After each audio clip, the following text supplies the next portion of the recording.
दृष्टि ज्ञान में आप सभी दोस्तों का स्वागत है।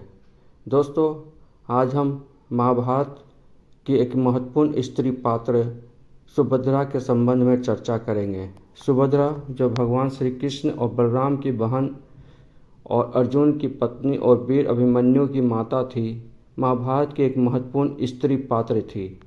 लेकिन अक्सर लोग यह सवाल करते हैं कि महाभारत युद्ध के बाद सुभद्रा का क्या हुआ। महाभारत का युद्ध समाप्त हो चुका था। कुरुक्षेत्र की भूमि पर शांति तो लौट आई थी, पर बहुत कुछ खो चुका था। राजवंश, सपने और अपने।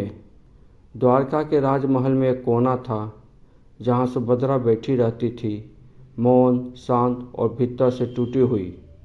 वे अर्जुन की वीर पत्नी नहीं, श्री कृष्ण की चंचल बहन नहीं, बलराम की लाडली बहन नहीं, सिर्फ एक माँ थी जिसकी गोद वीर गति को प्राप्त हो चुकी थी। अभिमन्यु, उसकी मुस्कान, उसकी आंखों की चमक, उसकी बाल सुलभ हठ, सब अब सिर्फ यादें थी। चक्रव्यूह में घिरे उस एकलौते पुत्र को याद कर सुभद्रा का हृदय रो उठता था। एक दिन जब वह शाम ढलते हुए आकाश को निहार रही थी, एक संदेश आया।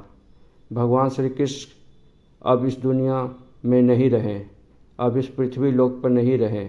यदुवंश का भी अंत हो चुका है। सुभद्रा का मन जैसे शून्य हो गया। उनके जीवन के दो सबसे प्रिय रिश्ते, पुत्र और भाई, अब केवल स्मृति बन चुके थे। उन्होंने देखा कि अब उनके पास बचा क्या है। बस एक बहू उत्तरा जो स्वयं युद्ध की चपेट में आ चुकी थी, और एक नन्हा पौधा परीक्षित जो अभिमन्यु के अंतिम निशानी था। तभी एक दिन उन्होंने निर्णय लिया। वे राजमहल छोड़ वन को चली गई, अपनी बहू उत्तरा के साथ। ना कोई ऐश्वर्य, ना कोई सत्ता, अब जीवन था एक सादा संन्यास की ओर। सुभद्रा ने शेष जीवन वनवास में प्रभु स्मरण करते हुए बिताया, और जब समय आया उन्होंने भी शांति से देह त्याग दिया। कोई अंतिम संस्कार का शोर नहीं, कोई बड़ी रीति रिवाज नहीं, बस एक माँ अपने पुत्र से मिलने चली गई। आज भी अगर आप कुरुक्षेत्र की हवा को ध्यान से सुने तो सुभद्रा की मौन पुकार वहाँ गूंजती है।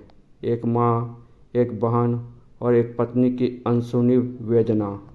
हालांकि महाभारत के मूल ग्रंथों में सुभद्रा की मृत्यु का स्पष्ट वर्णन नहीं है, लेकिन लोक मान्यताओं और पुरानी कथाओं के अनुसार सुभद्रा ने अपने पुत्र और भाइयों के वियोग के पश्चात वनवास में जीवन का अंत किया। दोस्तों, हमारी ये जानकारी आप लोगों को कैसी लगी?